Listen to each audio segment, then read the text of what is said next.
Hello, welcome to another edition of the Screensavers. I'm Patrick Norton. And I'm a dancing fool. I'm Leo Laporte. Thank you for joining us. Coming up in today's show. Wait a minute. Yeah. Let me guess. You're wearing your college sweatshirt. It must be day one of the collegiate PC. If you're gonna wear a Pace sweatshirt, I'm gonna have to wear my alma mater. Yale? Tomorrow. Yeah, sure. the Yale Bologna Festival. You had a band? No, I don't know. Patrick, did you build it? Did you build the collegiate PC? Roger built it. Roger built it. You shopped for it.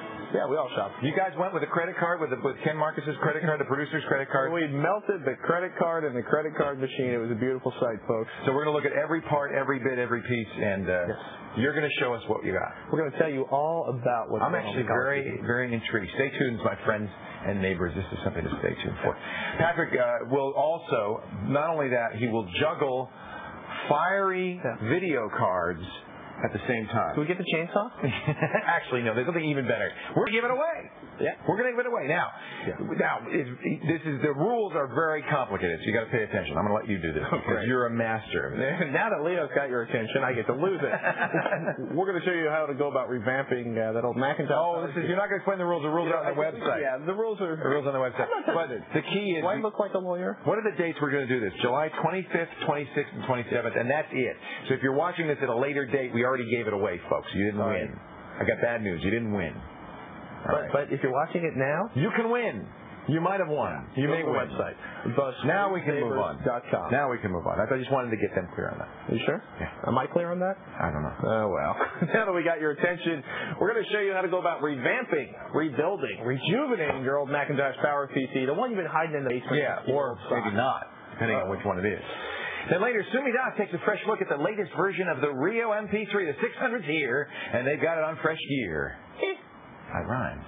I don't think that's good. I like it when he does that. And then, as if all that beautiful stuff wasn't enough, we've compiled the usual list, the extraordinarily intellectually challenging, that exciting. What are you talking about? Top downloads, man. That's right, baby. We might even have a new one. We had a poll yesterday. Let's check the results of the poll. Our question from yesterday was, would you use a driver, in this case the Asus video driver for the GeForce card, to cheat at gaming? And it was 50-50. Whoa! That means half the people out there might well be cheating. Uh-oh. Asus pulled the driver back, but that's it. Boy, that's interesting, isn't it? I'm going to go into death matches with a whole new state of mind. Patrick, what do you take a guess? Take a wild guess. What do you think newspapers? You think circulation up or down? I would assume that circulation is down. Because of the Internet? Because people don't read anymore, Leo. People don't read, that's right. With all due respect to the Internet. You would be right, sir. What would you guess? Circulation down, revenues up or down? Well, I know it today's top. You know the answer. I can. What would you guess? What do you guys think? How about you, Fred? Circulation is down. Revenues up or down? It would be down, Leo. You would have to be down, wouldn't it? No, you would be wrong, my friend. You would be wrong. Fred, go hang your head in the corner. The question of the day, are newspapers dead? And you know what? It's interesting that the new studies are out today that all the major newspapers, USA Today, the Wall Street, their revenues are up. They're making more money than ever before. I think you nailed it on the head earlier. Why they're making so much money? Why? All that .com money, spending on advertising anywhere they can. Now, people in the past, every time a new medium comes out, they say the old medium's dead. Yeah. TV came out, they said radio was dead. Movies came out, they said that radio was dead. Newspapers, they've been saying the death knell in newspapers for years. And it's true that many markets, like New York City, San Francisco, had dozens of newspapers, now only have one or two.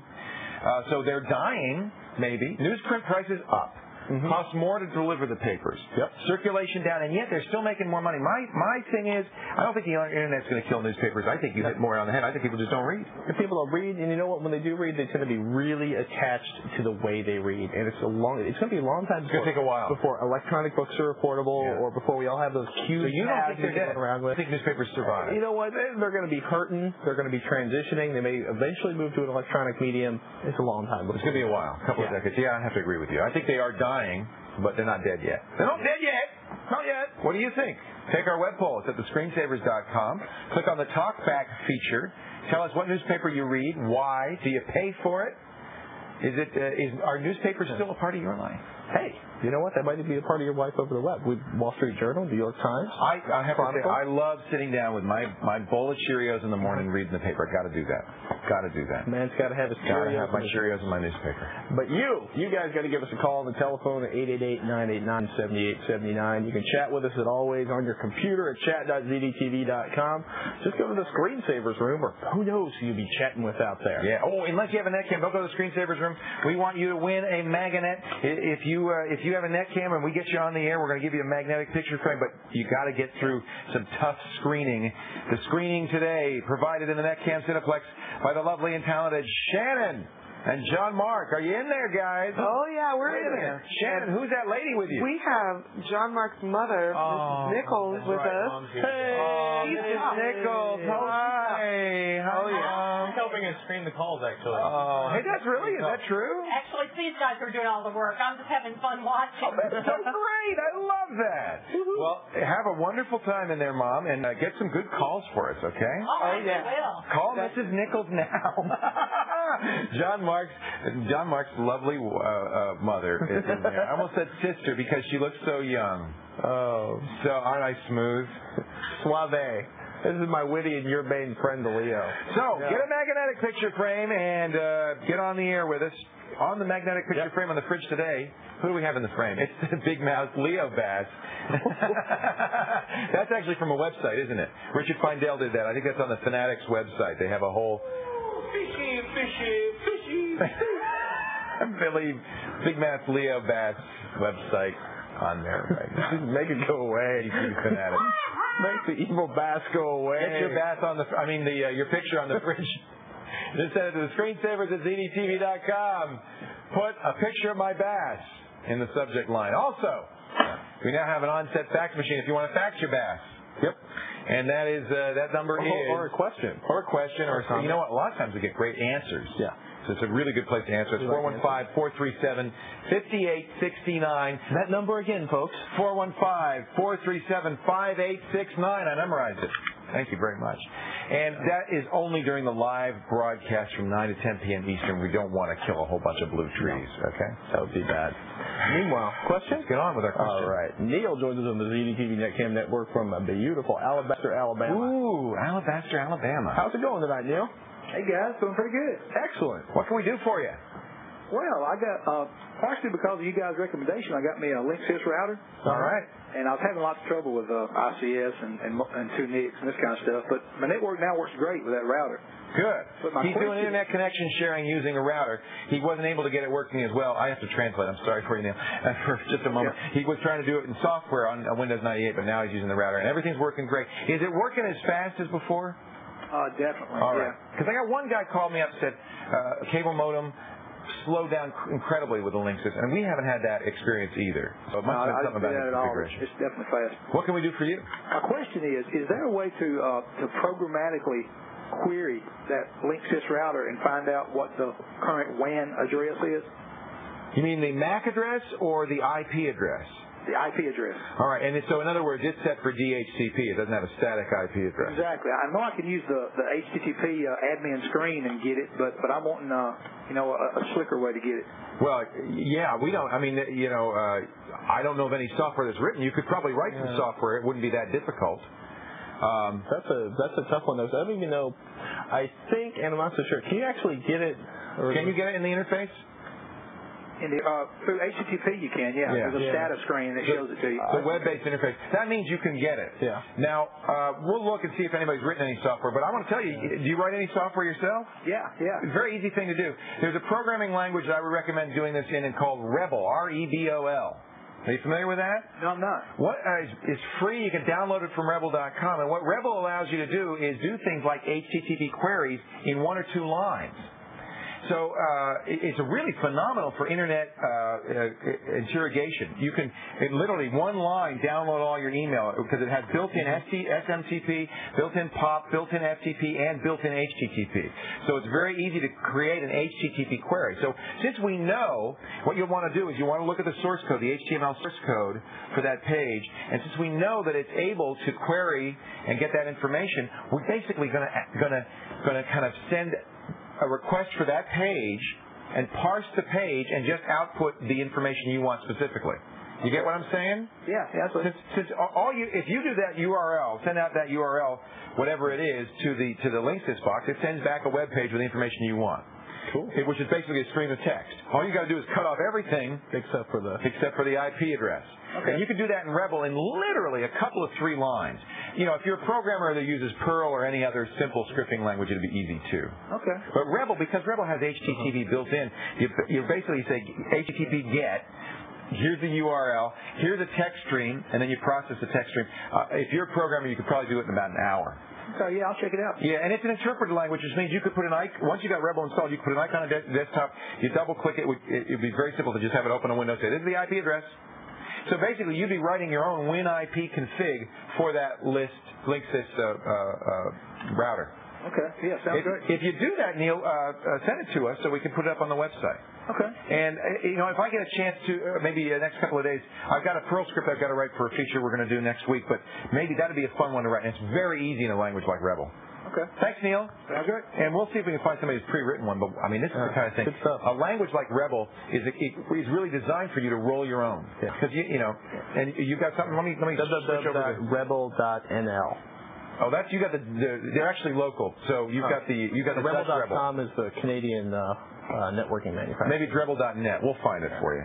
Try rebel.net. You got the Netherlands Rebel, but yeah, that's another place to get it. Hey, listen. We had the guy on. You weren't here, and it was really fascinating. That's amazing if they can actually automate all that stuff inside the language. Fabulous. Really great I stuff. like it because it's simple and it's easy, and I can't program to save my life. You could do this. You could do this. Even I could program. You could do this. All right, after the break, this week's top downloads when the screensavers continue.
Courtesy of the folks at the ZDNet Software Library. Yes, my friends, it's yet another week of the fabulous top downloads. Looking awful cute in the rear of this week's pack, it's Cute FTP. Number 4 does not keep food fresh, but it's handy anyway. It's called WinZip. In the middle with that little flower icon, that means it's really friendly. ICQ. Number 2 is still stomping on Tokyo, one paper-mache building at a time. Godzilla. Drum roll, please, for this week's top download. Keeping the world safe from online baddies, it's Zonalon. You can download any of these programs and so many more from the ZDNet software library at hotfiles.com. Now let's hear from Leo. So, Leo, what you got going on over there? Well, guess what, Patrick? I've got another question coming in now over the telephone from Random Lake, Wisconsin. Scott is on the line. Hello, Scott. Hello, Leo. How you doing? I'm doing great. We are getting the funniest name. Now, Alabaster, Alabama, now Random Lake. Yeah, this lake wasn't planned, so it showed up one day, and we're living there. It's just random. Came out of nowhere. That's great. What can we do for you? Well, I'd like some help with an Internet Explorer annoyance. Yes. I'm stuck with a 56K modem, so I'm a power browser. Okay. I've usually got at least 3 windows open at one time. Yeah. And what I'm finding is that as I'm reading one page, another page finishes loading, and pop. Oh, I hate that. Becomes the dominant window. Isn't that annoying? Oh, it's annoying as all heck. And so now what you have to click is the underlying window to get back to where you were. Right. So you don't want that to happen anymore. Exactly. Interesting question. I got one thing that might work, and you know what? When you said you were a power browser, that kind of gave me the idea. We've talked about Analog X before. He's our kind of tame programmer. Okay. It's really good to know programmers. Because, especially a really good one like Analog X, because they can write stuff for you. Last question. The answer was really to write your own. In this case, you don't have to. I'm going to go to analogx.com. Now, I'm just guessing that he has a program called Power Browse that does Windows management, and it may very well be something that will solve your problem. Let me just, we're going to go to his site. This is analogx.com, and it's a network. And I'm going to scroll down here to the very bottom, browser add-ons. And he has one, by the way, that a lot of people will want called POW, which kills pop-up windows. That's one you're going to want to download. But the nice thing is these are small files, easy to download. Take control of multi-window browsing with the power of Analog X Power Browse. What it does, he showed me this once, and it was hard for me to get, but it allows you to have only one visible while the other are in the background, and then you can switch very easily from one to the other. Okay, and it sounds to me like it's going to do exactly what you want to do, which is you're browsing a window, the other windows are hidden, even if they continue to load. Right. You only go to when you want. When you close the one window, the next one in the queue will pop up for you. Okay. But only one window is visible at a time. It's only 21K to download. It's a tiny, tiny download. He writes these in very compact C. And it sits in the system tray. In fact, I think I have it. I do believe I have it on my system, because I downloaded it real quickly when... Here we go. So now it's going to sit in the background of my system tray, and I can go in search mode or surf mode, and you probably want to do it in search mode. Just play with this to see if it's going to do what you want, but I think it is. Okay. I think it is. I can't, because our connection is so fast here, I probably can't simulate your problem, because by the time I go to a page, it's loaded. So let me see, it's just too fast. I can't click fast enough. I can't to do it. But I think that this is going to do the job you want. Notice, by the way, even though I'm loading what you'll do is Control-N is what you're doing, right? Okay. Is that what you're doing? I'm just going down to the start bar, and then I'm just clicking on another window to open it up. To open up. So you're doing Control-N to create a new window. Right. What Power Browse does is it keeps those, exactly that, keeps those other windows hidden away until you want them. And I believe even if the window is continuing to load, it'll work. Oh, great. So give that a shot. Would you send me an email, tell me if it worked? I will do that. Mark Thompson at Analog X showed me this program, and he said, it's really great. And I said, Mark, I have no use for this at all, but I remember it. And I think we found another person who will like this. All right, fantastic. All right, say hi to everybody in Random Lake. I will do that. Thanks a lot. Take care. We got an email from Jim. I want to read it to you right now. He says, I have a Power Mac 7200 at home. I can get an 8100, but here's the thing. I want a new G4. I can't afford it. Should I upgrade the old 7200, get the 8100 to upgrade that one, or should I just keep saving my money and get a G4 one day? The truth, the dirty little truth about upgrading your computer when the screensavers continues.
So Jim asks, we get this question all the time, not just about Macs, but all kinds of computers. What should I do? Upgrade the existing PC or buy a new one? Well, he's got an unusual situation because he's got a Mac that's impossible to upgrade. First thing you do when you're talking about Macs is you go to one of these websites. This is the one we like, lowendmac.com.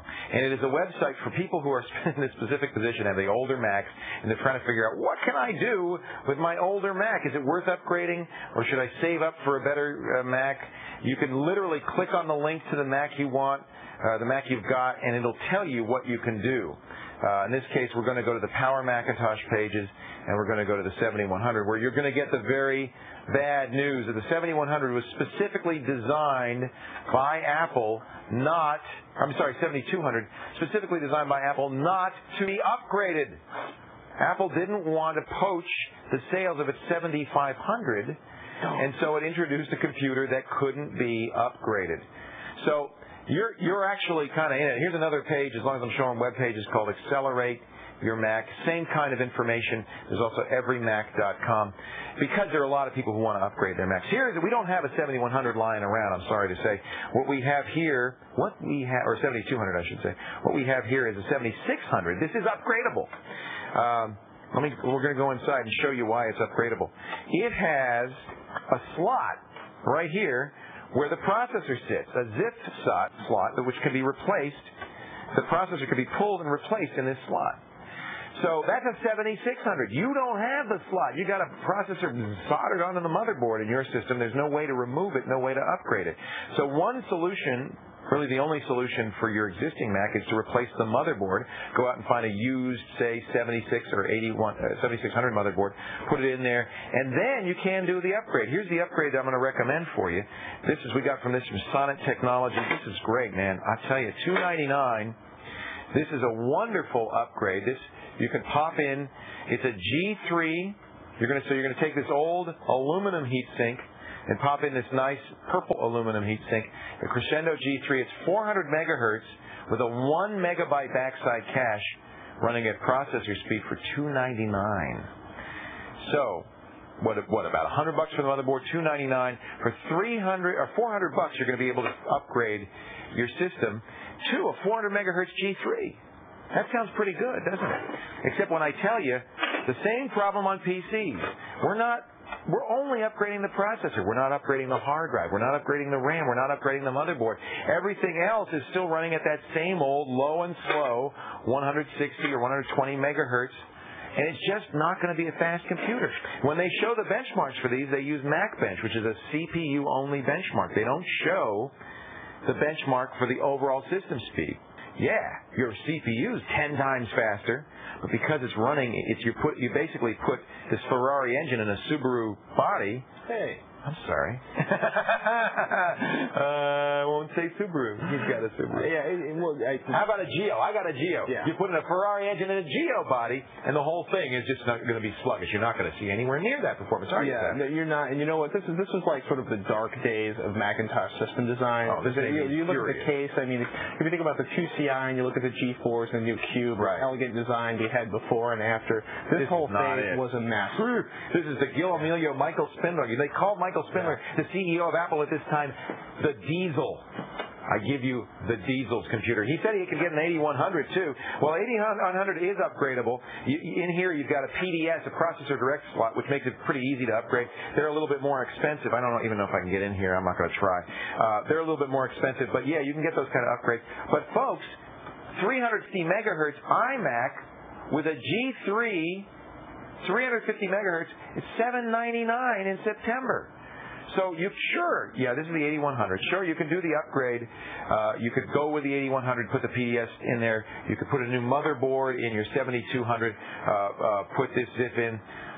But you're going to spend $400, and you're not going to get anywhere near the performance that you would like.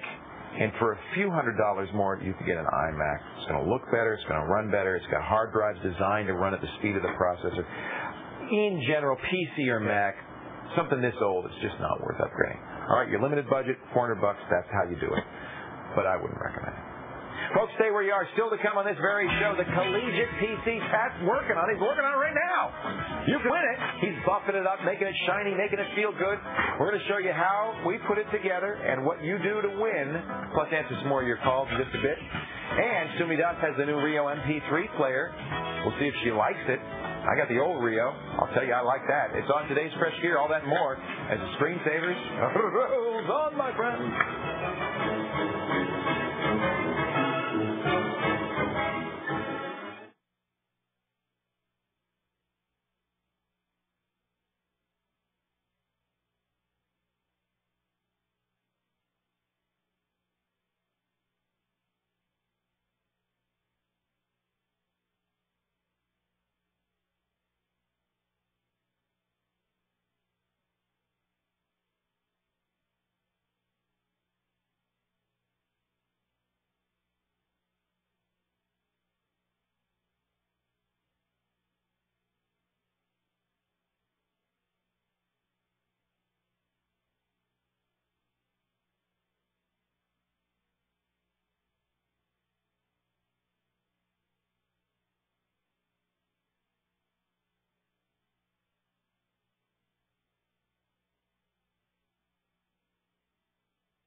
Hi, welcome back to the Screensavers. I was just running our little Rebel program here to download the... never mind. If he could, he could. It's fun. It's really fun. Look at this. It's really cool. I mean, I can just go out. Before the show is over, I will have a little bit of Rebel code that will go out, get a web page, and display it. Then it's just a process of parsing it. This is the Rebel interpreter right here. You work in this. Very simple to do. I'm Patrick Norton, and I'm amazed. Leo from the Ford folks. I'm coding. This is live television. This is unprecedented. This is silly. Hey, we're giving away a college PC. Yes, we are. So tell me a little bit about the process involved in this. Well, we sat down and we decided what we would want if we were going back to college versus what we could probably afford if we were going back to college, and tried to figure out a good balance of a system that was more of a geek system, right? So we got a fair amount of power. We're going to be able to game on this thing? Be able to game on this thing, be able to do your homework on this thing, be able to use Linux on this thing, and just take advantage of everything. But the best part is, folks, we built it, you could win it. Yes. Details on the webpage. I want every one of you to enter that contest because if this goes well, we're going to do more of this. This is a test to see if people would actually be interested in something that we built with our little... Meanwhile, we're asking the chat room, are newspapers dead? News story came out that the major newspapers' revenues are up, even though circulations are down. Newsprint costs are up. Revenues are up. How does that work? More ads, I guess. Either that, more ads, or a higher advertising to edit ratio, or just charging more for the ads. Charging more. But it's a good thing. It means there's at least 3 or 4 people out there that still read. I love newspapers. I'm glad newspapers live on. I don't know if it's a good use of trees. You know, maybe I think it's not. I tell you, I do read a lot of news on the web, but I still read that daily paper. I love that. You read that about the landfill? Yeah. The newspapers, the landfill. They decompose? No. They don't? Because of the landfill, it's covered over with dirt. There's no oxygen. They pulled out newspapers perfectly readable that were 40 years old. That's good because the libraries are throwing them out, so at least we know we can read them in the landfill. Get to the website, ask the question, are newspapers dead? You give us your answer at thescreensavers.com. Oh, man. And Dave joins us from the ZDTV Netcam Network from Fort Bragg, North Carolina. There you go. Hey, Dave. Hi, how you doing, Patrick and Leo? Are you in the service? Oh, yes. Army? Army. All right. Of course. The only branch of service. I'm sorry, I should have known. What am I, nuts? What do you do in the Army? Well, I'm on the United States Army Parachute Team, the Golden Knights. No, we had a picture of you, didn't we, on the fridge? No, not we yet. Didn't? Well, we got to get one. I'll send you one. You're in the Golden Knights? Oh, yes. I am stunned. That is awesome. It is awesome. That is so great. And you go all over the country performing, right? Everywhere. That must be really fun. Every weekend, a different city throughout the United States. That's a great honor, isn't it, to be a Golden Knight? Oh yeah, it's a dream. I'd have to say it's the best job in the Army and the world besides your job. So you were, I don't know, you were a paratrooper and you got selected to be a Golden Knight. Is that how it works? Yeah, you put an application in and then you try out for the team. How long's the tour? 3 years. Nice. Isn't that cool? I like it. A paratrooper and a computer geek. Which brings us, I got to ask, Dave, have you ever jumped with a notebook or some other kind of computer? No. Come on, wait a minute. You got to give him a neck cam. Give him a neck cam. We're going to put it on your helmet. I want to see it. Well, you could do that, couldn't you? Well, that's part of my question. I jumped with a video camera, a digital video camera, and a 35mm camera. Okay. And I edit it to so the end of the year we give out videos and stuff, and we do tandem videos, and we want to edit it. Well, I have a laptop and I also have a desktop set up for that. And that's basically why I'm calling, because I want to be able to edit the video on my desktop or my laptop, either way. Okay. And how are you doing it right now? Well, we have a linear system. Oh, you're using like an Avid or an iMix or something, but you want to do it. Well, I'll tell you what, and I'm doing this on my Macintosh. It's made for this, but you've got to use digital video. Are you shooting digital video? Or yeah, we have a Sony TRV-10. Perfect. Right. And I have ULED Dazzles. Oh yeah, that's a great product. But I've tried one video, and it's only the video's only like 4 minutes long. Right. And the problem at the end, it starts getting real choppy. Yeah. Right. Okay, let's talk. This is a very common thing. Video playback choppy. It happens a lot on PCs. How do we do it? How do we fix it? Big problem is actually the length of video versus how much hard drive you have versus how much memory you have. And anytime you're capturing video, you basically want to throw as much power at it. You're balancing like compression, I think, and how much. I'll tell you, number one thing I would do. Have you, Dave, defragged the disc? Well, yeah, I have a 15 gig. Hard drive that hardly has anything on it. And that's dedicated to video, huh? Well, I just bought a 30 gig hard drive. Whoa. Is that enough?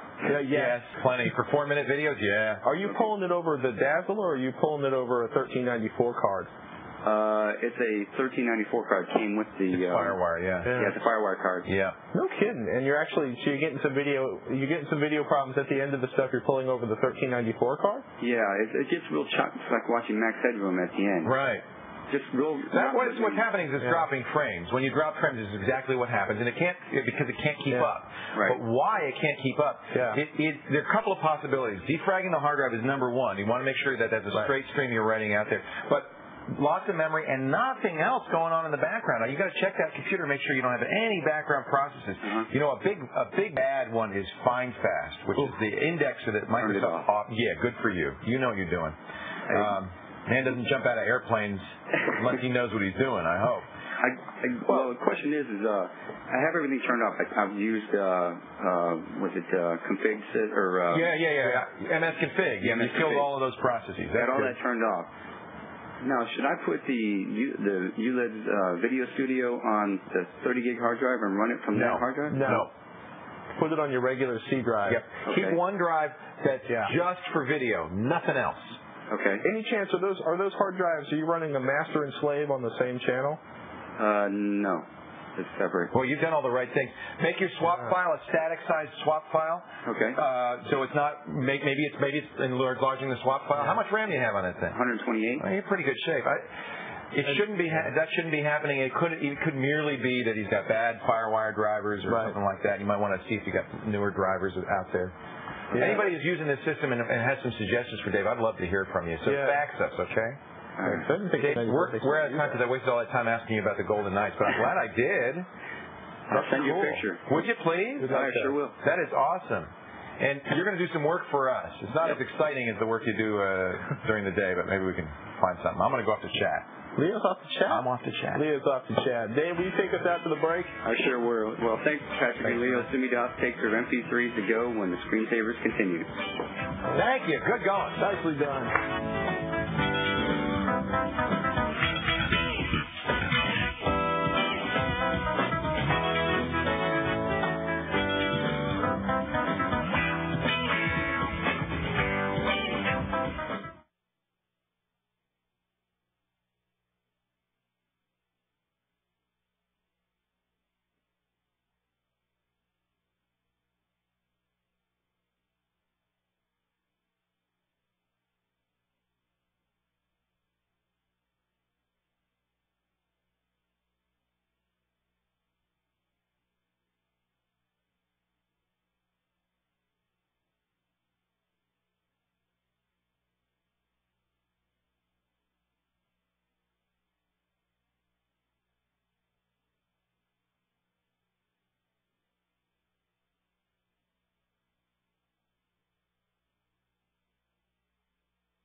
The Screensavers.com, more fun than jumping out of an airplane with a little hanky tied to your back. You think computer is behaving illogically? It probably thinks the same about you, frankly. Take this week's Super Geek Challenge about computer logic, and you might learn how to communicate better with your little silicon buddy. And you can register to win a free Screensavers t-shirt or cap. Where, you ask? Screensavers.com. And congratulations to Scott from Marietta, Georgia. He's the winner of yesterday's Super Geek Quiz t-shirt or cap giveaway. There's Tux, ladies and gentlemen. You want to leap out of here or what? Tux, you got a mouth on you. He's reading the paper. Hey, Tux! Now here's Sumi Dots with the new Rio 600 MP3 player from S3 on today's Fresh Air.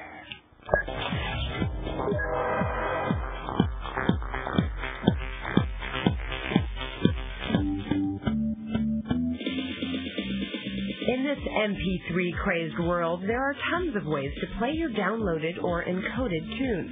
Every time we turn around, there's a new player in our midst, trying to win over the masses. S3, which acquired Diamond, has just come out with their latest portable player, the Rio 600. But you might not want to rush out for this one.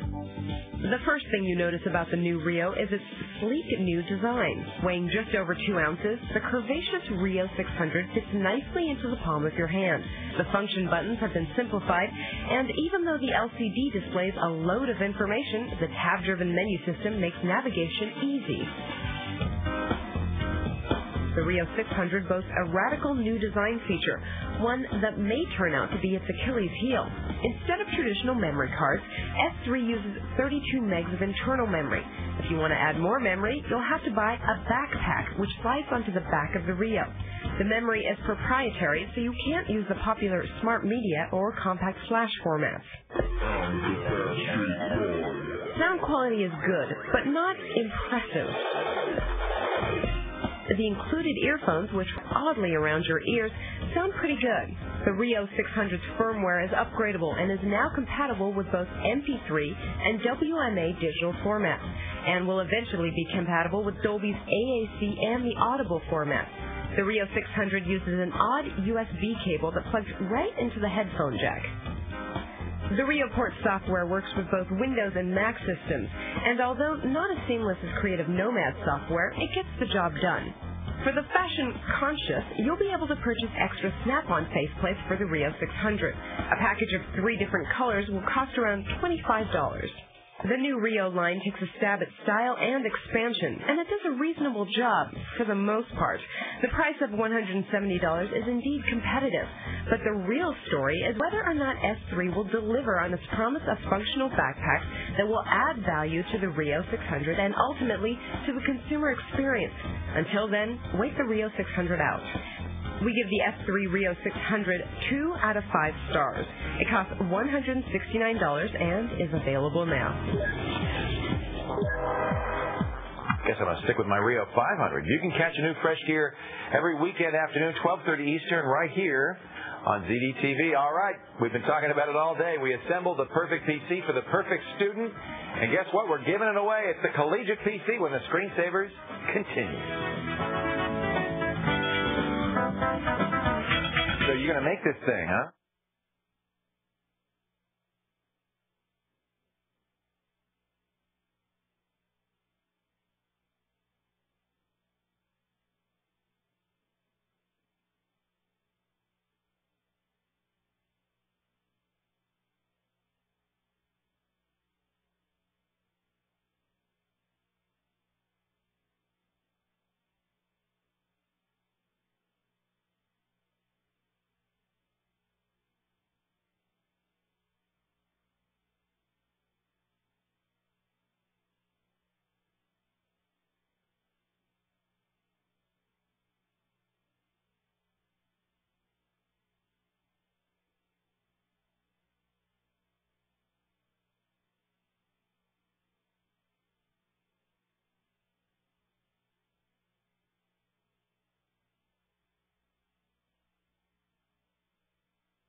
Screensavers.com is the only place where you can win our very own custom-built collegiate PC built by myself and Roger and a bunch of other collegial types. Just go to the giveaway page, take the quiz, and follow the instructions to register to win our custom-built college PC. That's right. Specifications, recommended monitor, viewing distance, and instructions on how to win the PSS PC. It's all at the screensavers.com. And folks, I got to tell you, you don't even have to be a college student to win. I want to correct something, though. It says on the webpage that I built it with you. You and Roger built it. Me and Roger built it. I had nothing to do with this. I'll put my fingers on it. Okay, I polished it.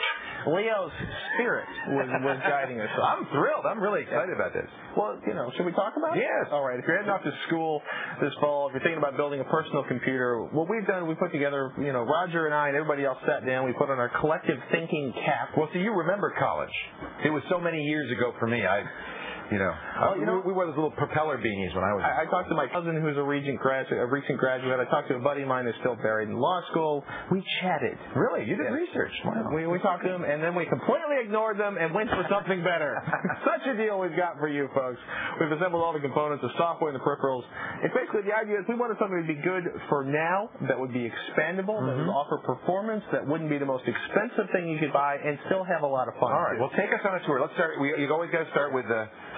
Our 3-day tour starts with a case. Now, we actually have an Antec case spec'd out for about $62 on the website. This is that's a brand name. Usually when you go to swap meets, you don't get names. Yeah, we actually found this at Central Computing. Central Computing, yeah. Computer. A place that has taken more of my money than I really should have. Me too. I live there. It's in San Francisco.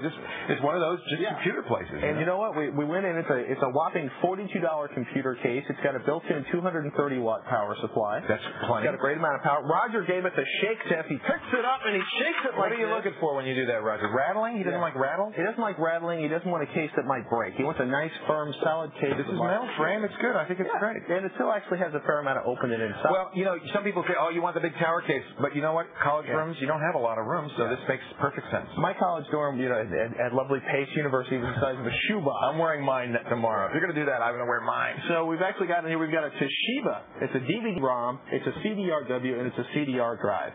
Wait a minute. Yeah. This is DVD and CDR. But it also records CDs. And CDRW. That's a weird hybrid. Yeah, it's a weird hybrid. It's probably the most expensive component in the machine. It was $289, but here's a justification. You need storage. Right. You can burn it to CDR. You got a cheap way to make gifts for all your friends and family over the holidays.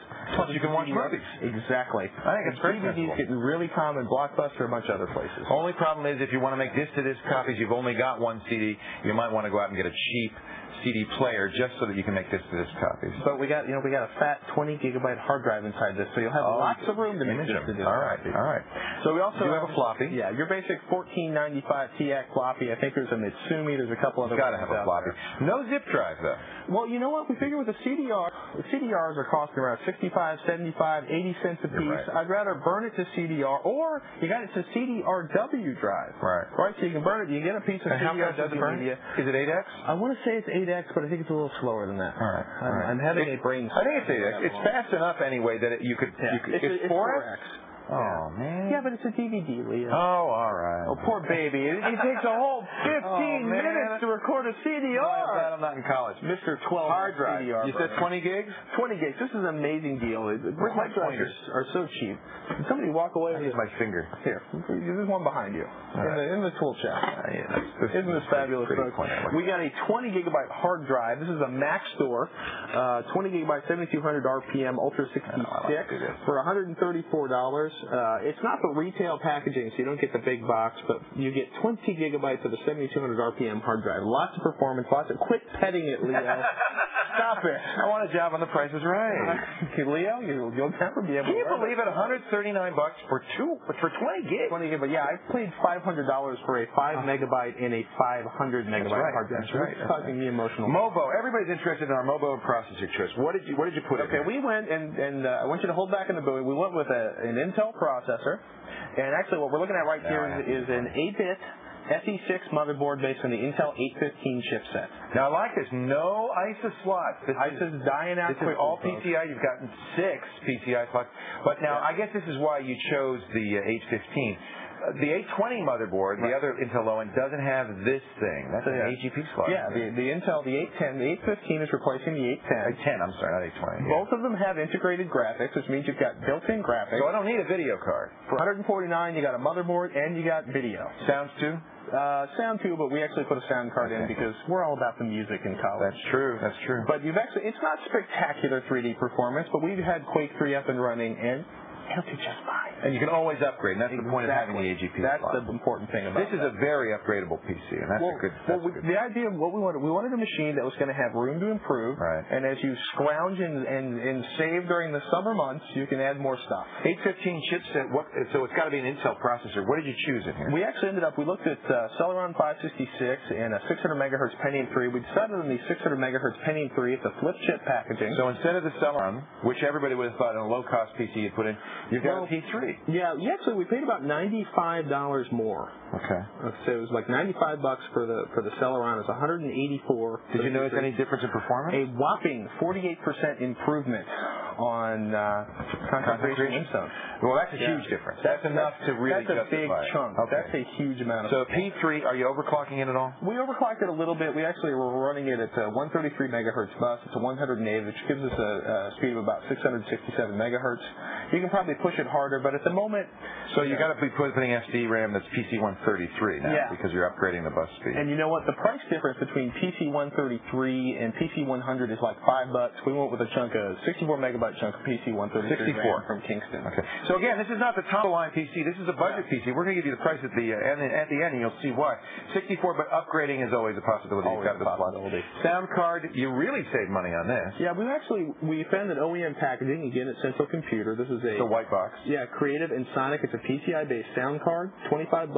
Good, good sound quality. It's not going to blow your high-end stereo away. This has got wavetable synthesis. Exactly. It's going to be fine for MP3. Great for game. Great for MP3. This is actually one of the best sound cards out there. Yeah, and for $25. $25. Not a Sound Blaster Live, but I think it's just every bit as good.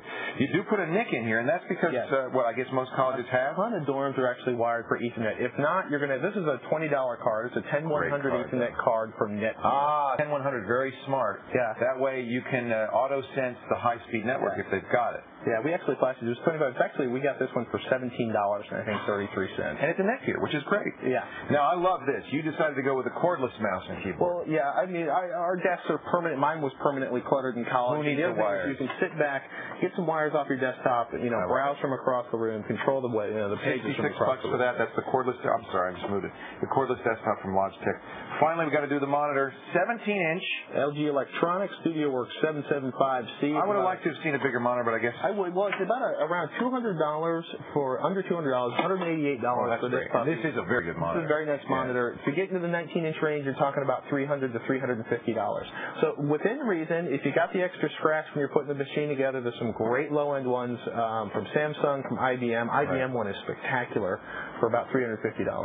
Wait till you see the price and you'll see why we put this all together. But we're not done yet. No. Because the price has to include software. Yes. And toys. So right now, this whole thing, should I tell you, would you want to know the price? Nope, we don't have time. Oh, well. Sorry. Stay tuned. We're going to continue the collegiate PC segment. We're still going to show you how to get Tease them. I'm supposed to stroke you here, folks. How to get all your work done with cheap and free software. And then, if that wasn't enough, we're going to look at ways to turn the collegiate PC into the ultimate dorm room entertainment system, Leo. That's time, Are you guys in? Remember, July 25th to July 28th, you can win this collegiate PC. Website for details. We'll have a final word right after this.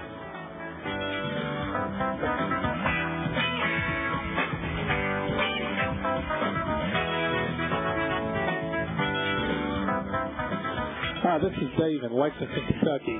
Patrick and Leo will be right back when the Screensavers continues.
Oh, boy, we got emails, we got faxes when the screensavers continues? That's right now. That's right now. Oh, man.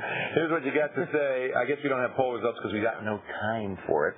Here's an interesting, we're, again, talking about video editing desktops. And he's wondering if you should get a FireWire hard drive versus a SCSI hard drive or one of the new ATA 66 or 100s. What kind of system? Well, the truth is a FireWire hard drive is either a SCSI hard drive or an ATA 66 or 100. All they're doing with these FireWire drives is taking existing drives and putting in FireWire cases and FireWire interfaces. They're still the same drive, so it's not any faster.